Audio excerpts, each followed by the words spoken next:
Hello friends, ఎలా ఉన్నారు? అందరూ బాగున్నారా? ఇవాళ నేను మట్టి కుండలు కొన్నాను. ఇది ఒకటి అన్నం కుండ, అన్నం చేసుకునేదానికి. ఇది మూత అనమాట. ఇది ఏంటందు? ఇది ఫ్రై పాన్, ఫ్రై చేసుకునేకి. కర్రీ చేసుకోవచ్చు, ఫ్రై చేయొచ్చు, అన్నీ చేయొచ్చు. ఓకేనా? ఇది అన్నంది, అన్నం చేయొచ్చు. సో కొత్తవి మనము ఎలా వాడాలో చెప్తాను. ఎందుకంటే కొత్తవి అలానే మనము డైరెక్ట్గా సోప్ వాడకూడదు.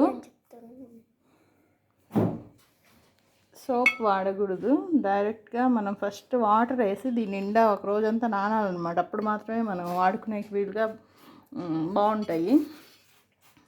లేకుంటే ఆయిల్ ఎక్కువ పీల్చడం అలా చేస్తాయి అన్నమాట. సో వాటర్లో నానబెడదామన్నందు ఇవన్నీ ఎత్తుకోపోయి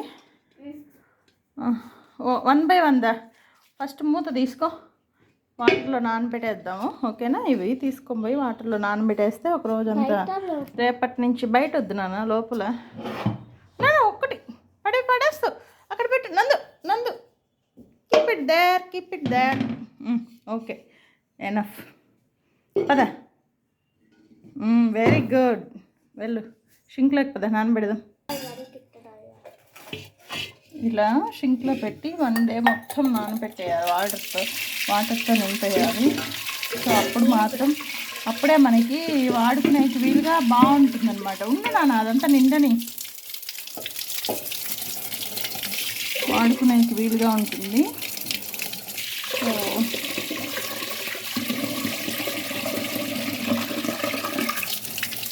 నాన్న,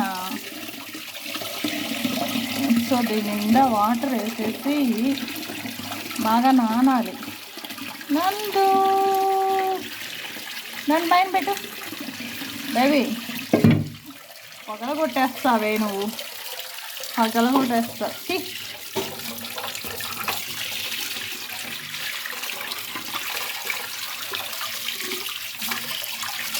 సో 1 day మొత్తం వాటర్లో పెట్టేస్తాను.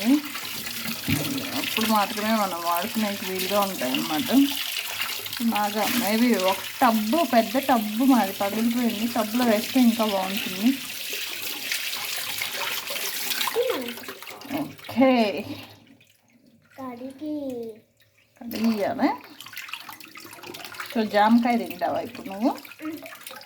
ఓకే, ఇంకొంచెం వాటర్ పట్టు, బాగా క్లీన్ చేయాలి. కెమికల్స్, మందులు వేస్తారు కదా. ఓకే, వెళ్ళి తిను. సో ఇలాగన్నమాట నానబెట్టేయాలి. వాటర్ వేసేసాను, ఫుల్ వాటర్ వేసేసాను. సో 1 day మొత్తం అంటే మనకి వండుకునేకి బాగుంటుంది అనమాట. అది పాత్రలు కూడా నీట్గా ఉంటాయి. మట్టి వేసి చేస్తారు కదా, ఆ మట్టినంతా, వాటర్ని అంతా అబ్జర్వ్ చేసి మట్టి ఇక్కడ ఇది మట్టితో తయారు చేస్తారు కాబట్టి సో మనకి క్లియర్గా ఉంటుంది. తర్వాత ఆయిల్ కూడా ఎక్కువ పీల్చదు అనమాట వాటర్లో బాగా నానిందంటే. ఓకే, ఎవరైనా మట్టి కుండలు వాడుకునేటప్పుడు ఇలా చేయండి, చాలా యూస్ఫుల్గా ఉంటుంది. సో అందరికీ నేను ఒక